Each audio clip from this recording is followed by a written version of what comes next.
Anthony Richardson has reached another impressive check mark before his rookie season has even officially begun. Let's get to it. You are Locked On Colts, your daily Indianapolis Colts podcast. Part of the Locked On Podcast Network, your team every day.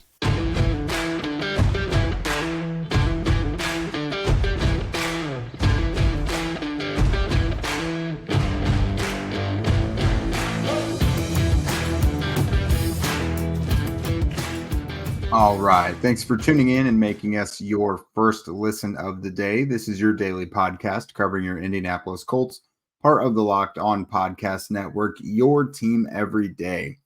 And today's show is presented by Gametime. Download the Gametime app, create an account, and use code LOCKEDONNFL for $20 off your first purchase. Last minute tickets, lowest price guaranteed. Hello, everybody. I am Jake Arthur, rolling solo today. You know me from horseshoehuddle.com.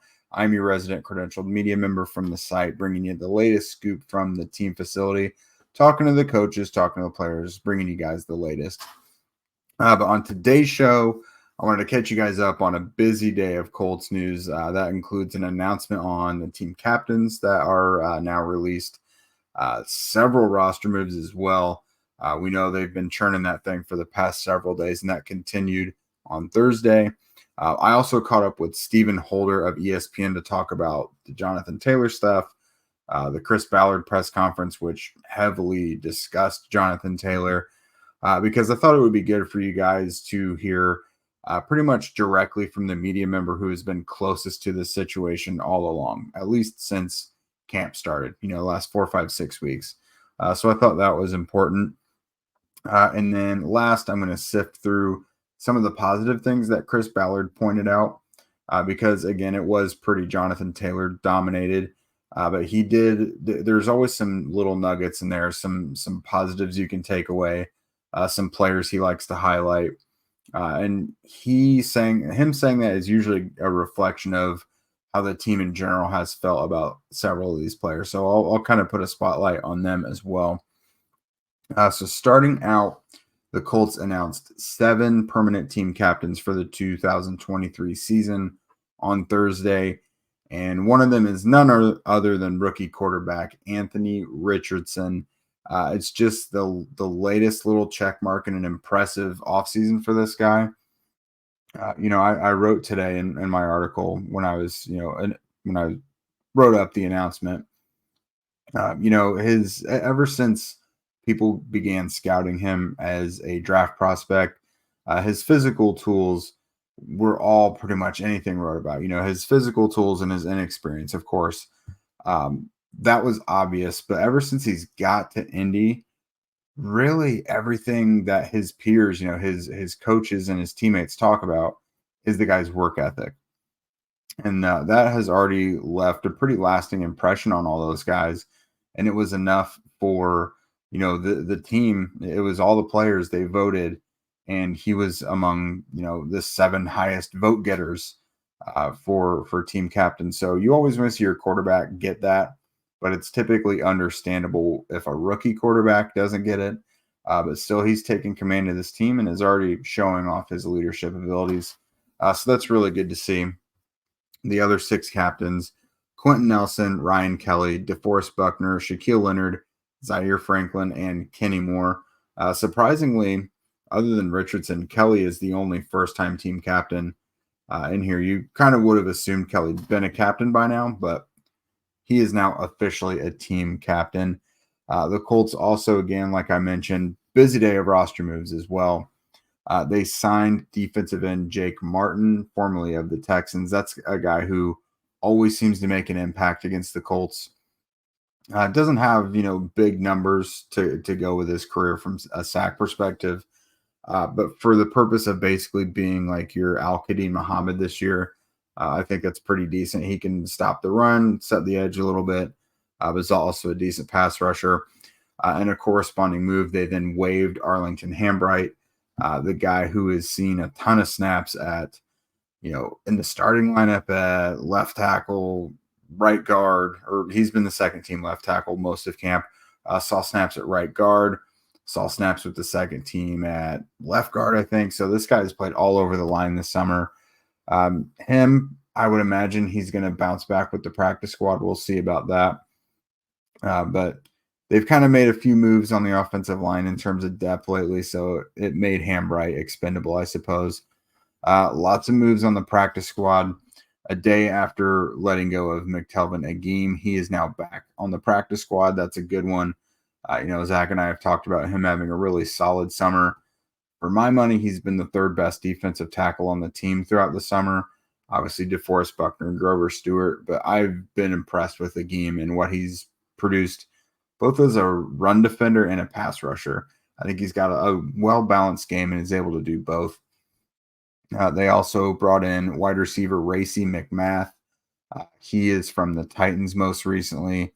That's a bigger guy with some athleticism, so we'll see if they can develop him into anything.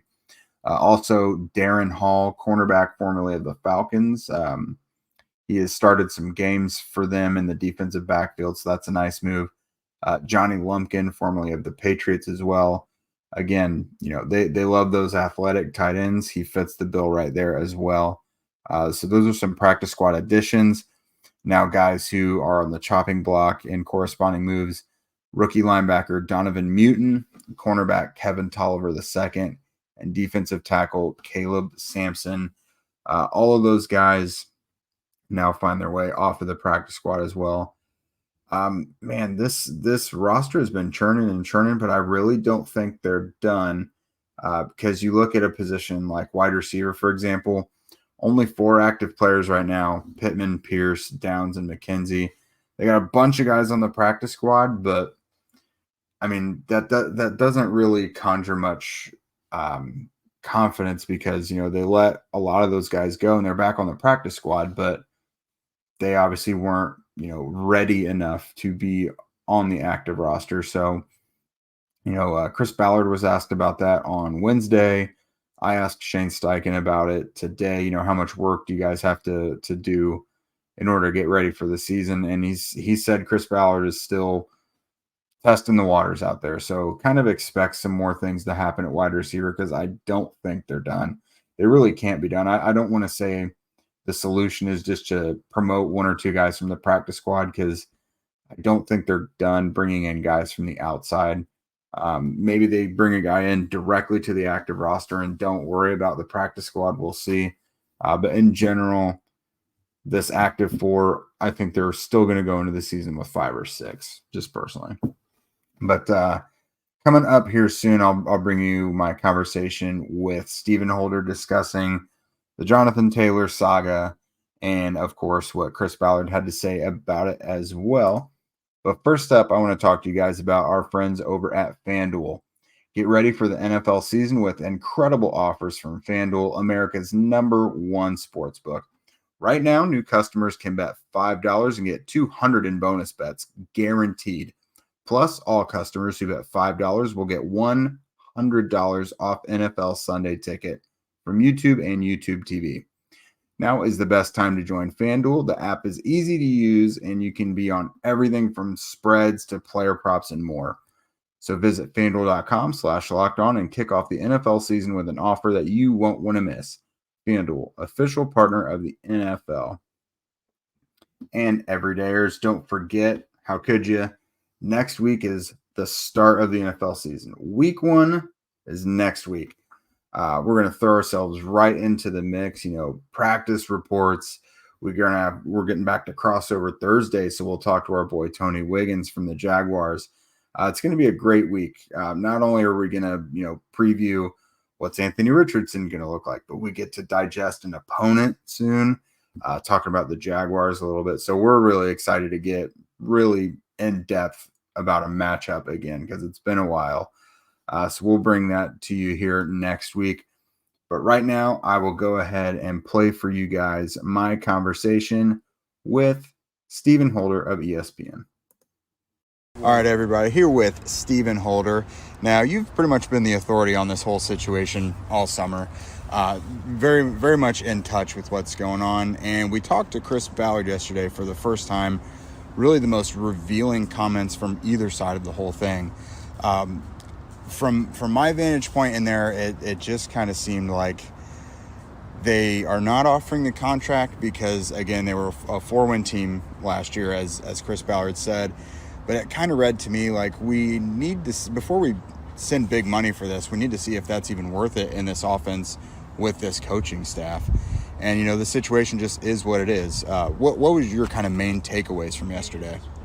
The main thing, first of all, that I think is worth mentioning is that it was great to finally get like some actual insight from somebody who's actually involved in the situation, because Coach Shane Steichen has just been in this awkward position all along where he really couldn't talk about it, didn't want to talk about it, didn't want to, inflame the situation. So, he was in a very tough spot. He was trying to keep the focus on football throughout training camp, even though he was getting questions every day.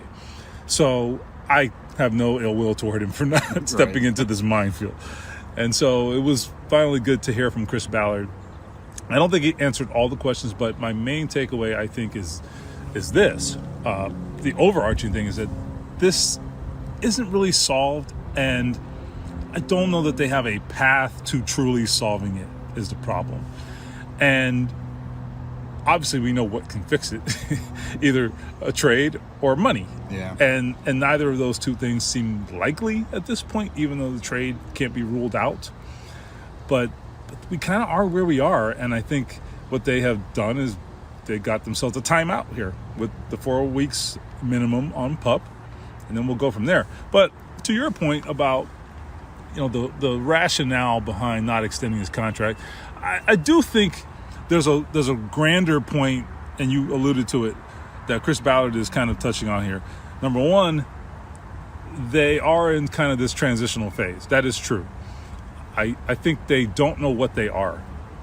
And I think it's a little bit of a thorny subject, right? Because are they rebuilding? Are they not rebuilding? Are they, do they think they're a team that can be fixed on the fly?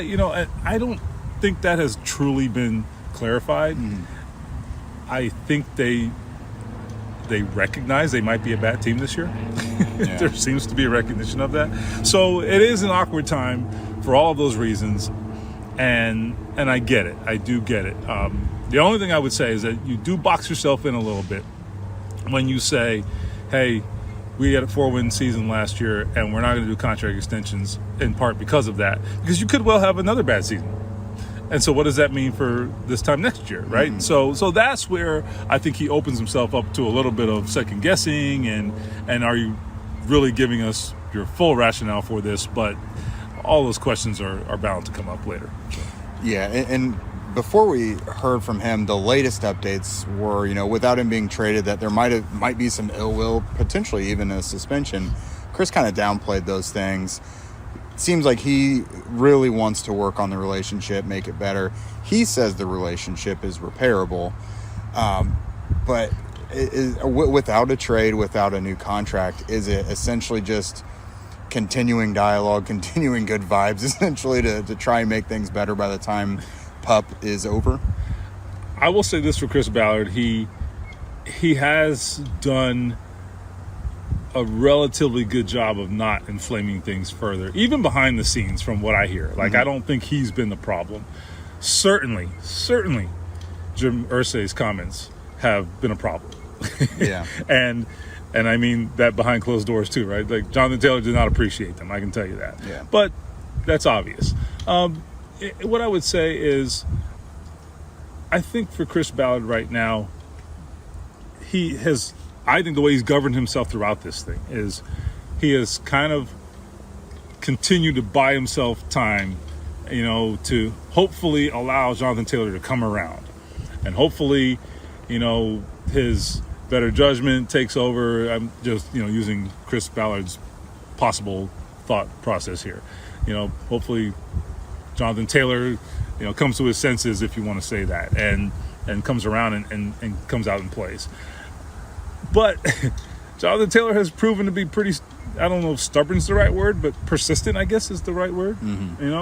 And I don't know that there's any guarantee that changes in 4 weeks, but I do think there is a recognition on Jonathan Taylor's part that at some point he's going to have to play some football, because it does put him in a pretty tough spot if nothing changes in terms of his performance or from the football perspective, if nothing changes between now and the end of the year, if we never see him this year, then I think that creates more problems for him, to achieve the contract that he wants next year, which at this point it doesn't seem like he's going to get it this year. Mm-hmm. But if he wants it next year, maybe that creates an impediment there if you haven't played in a very long time, or at least if there's doubts or anything like that about you. So I do think there's a point at which Jonathan Taylor will just maybe fold his tent and say, I got to play.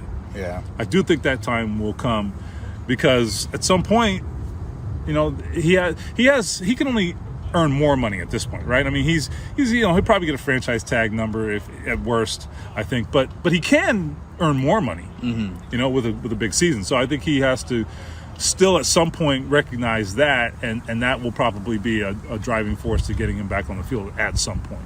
Yeah, I think whatever is the validity of the injury, in order for him to get what he wants, he's going to have to prove that he's healthy enough to play, because that would, the Colts would probably be more willing to play ball there. Other teams would be more willing to trade for him, whatever. But that's going to be a next step for him. That doesn't seem, whatever is the validity, again, like that's just going to have to happen. But if he's going to be the trailblazer, whatever, he's just kind of the last running back domino to fall. The other guys have all change teams, return to their team, or sign new deals for a little more money than they were making. So we'll see what comes next. Stephen, we appreciate you talking with us. Hey, you got it. All right, thanks again to Stephen for chatting with us. And next up, we're going to again dive into some of those things that Chris Ballard had to say during that press conference. Some of the more positive things, take away some of the players that he kind of went out of his way to point out as well. But first, it's game time. Buying tickets to your favorite events shouldn't be stressful. Gametime is the fast and easy way to buy tickets for all the sports, music, comedy, and theater near you. With killer deals on last-minute tickets and their best price guarantee, you can stop stressing over the tickets and start getting hyped for the fun that you're actually going to have with those tickets. I personally love Gametime because if I feel like being spontaneous, maybe a nice little date night, it's not something I have to have planned weeks in advance. You can just go to Gametime, see what's around your city that weekend, and they're going to have the best prices for you on short notice. It's really, really clutch. Gametime is the place for last-minute ticket deals. Forget planning months in advance. Gametime has deals on tickets right up to the day of the event. Get exclusive flash deals on tickets for football, basketball, baseball, concerts, comedy, theater, and more. A Gametime guarantee means you'll always get the best price. If you find tickets in the same section and row for less, Gametime will credit you 110% of the difference. It's the fastest growing ticketing app in the country for a reason. Get images of your seat before you buy, which is incredibly valuable, so you know exactly what to expect when you arrive. Buy tickets in a matter of seconds, 2 taps, and you're all set. Tickets are sent directly to your phone, so you never have to dig through your email. Snag the tickets without the stress from Gametime. Download the Gametime app, create an account, and use code LOCKEDONNFL for $20 off your first purchase. Terms apply. Again, create an account and redeem code LOCKEDONNFL for $20 off. Download Gametime today. Last minute tickets, lowest price, guaranteed.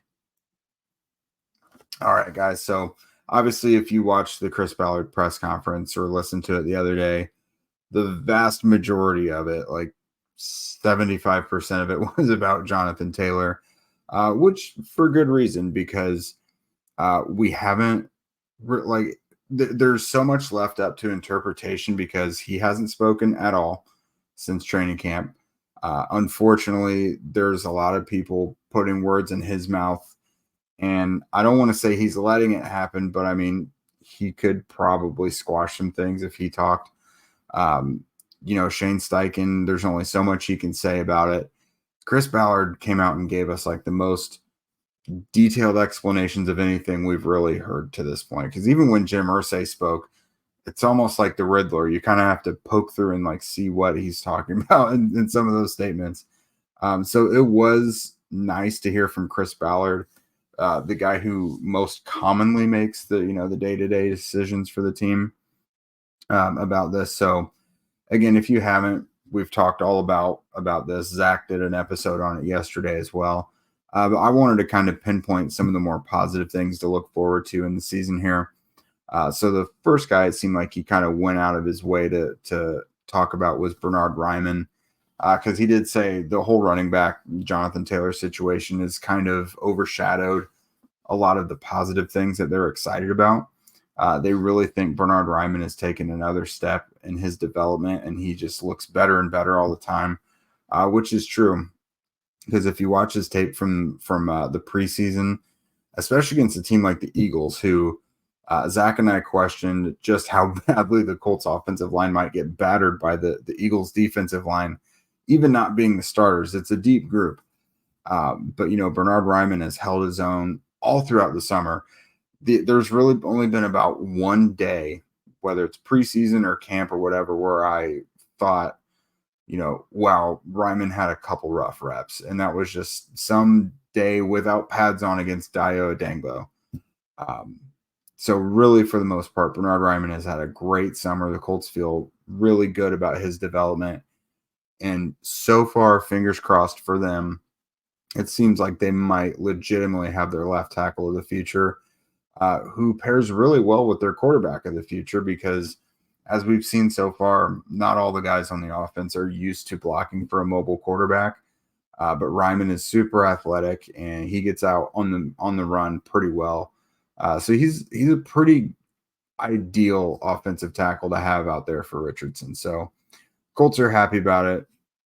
For fans, I think you guys should probably be pretty thrilled about it as well, because as we've seen, not having a left tackle can be a significant bummer. This guy is a good run blocker, and he's getting better all the time in pass protection. So good stuff there. He obviously talked about Anthony Richardson a little bit. They're excited about him, excited about his development. Again, he's already commanded the locker room. He's a team captain already. The most trusted veterans on the team have nothing but positive things to say about his work ethic, how he takes command of a huddle, how he learns from his mistakes and everything. So obviously that's great. Nick Cross is someone I asked about as well. Just because, last year physically he showed some flashes in training camp in the preseason, but mentally he just wasn't all there consistently. Like maybe things were a little overwhelming for him. And, Chris Ballard came out and said, he kind of took ownership for placing really high expectations on him and overwhelming Cross a little bit. But he said, this summer has been great. They've been able to do a lot with him, free safety, strong safety, nickel. And not only has he performed admirably physically on the field, but he's, done really well mentally. He can diagnose things in front of him. He's studying a lot more. He's taking a lot more mature approach to the game as well. So that's obviously really good to see. But the person he probably gushed about the most, other than Taylor, was Jalen Jones, the rookie day 3 pick at cornerback. They had Juju Brents in the 2nd. They had Darius Rush in the 5th. But Jalen Jones in the 7th was someone they feel really strongly about. And he's been not only the most consistent of these 3 rookie cornerbacks since they got here in Indy, he's been one of the most consistent Colts defenders. He's been healthy. I can't recall him missing any time during OTAs, training camp, any of it. He's probably given up a couple big plays here and there, none that really come to my mind initially, but he's made a lot of big plays. I remember back in OTAs, there was 2 plays in a row, or 2 series in a row. He intercepted Sam Ehlinger on a little out route, and then he dang near did the same exact thing on another little out route, but broke up the pass. So that was a veteran quarterback that he was doing that against. Had some really nice plays there. Tenacious. You guys, I know you don't all get to see training camp, especially those of you who are from out of town, but the preseason games, especially this last one against the Eagles, Bears too, really. Again, just tenacious, attacks the ball, fearless. Like, even if he gives up a pass, he's right there to either try and break it up right after it gets in there or make the tackle, what have you. But they're really, really impressed with him. Great size, great athleticism. He's, the youngest of those corners, but he had the most experience in college. And that's a guy who I wouldn't be surprised if we see him playing quite a few snaps this season, and not even just because of injury. Like Juju Brents is eventually going to get there. They're thrilled about him too. But shoot, if there's one of these guys that could crack the starting lineup right away, it might be Jones. Dallas Flowers, Darrell Baker, what have you. It's probably Flowers with the more vulnerable spot, but no, Jones, they really, really like what they've got there. It's not easy to get defensive backs coach Ron Milas's trust that quickly, but he certainly has. So we'll see. That's some of the guys that they've really highlighted, especially Ballard. I mean, he likes to speak kind of rosily about these players anyways, but he doesn't always go out of his way to like gush about particular players. And those are some guys that he feels really strong about after their summers. The good thing is those are all young guys too, rookie or second year guys. So you want to build a foundation. You won't, that goes to something the Colts believe in. You can't buy the team, obviously. But draft and develop your own guys, and they feel really strongly about some of these young guys here. So everydayers, that is it for us today. Again, we shift focus to the Jaguars in week 1 come Monday. We're really pumped about that. Because it's time to talk. It's just time to talk football at this point. Like a lot of the big storylines, they got to get thrown in the rearview mirror because there's games coming right away. So stay tuned to that. Again, Monday through Friday, we got these early releases coming. We'll do live stuff after games and as like breaking news comes up and everything like that. But otherwise, just plan to hear from us early in the mornings again, like we have been all week. And if you don't already follow at Locked On Colts, at Jake Arthur NFL, and at Zach Hicks 2 on Twitter. Also subscribe to Locked On Colts on YouTube and wherever you listen to podcasts. We would also love your guys' ratings and reviews as well. It helps us move up the charts. And with that, we will see you guys on Monday.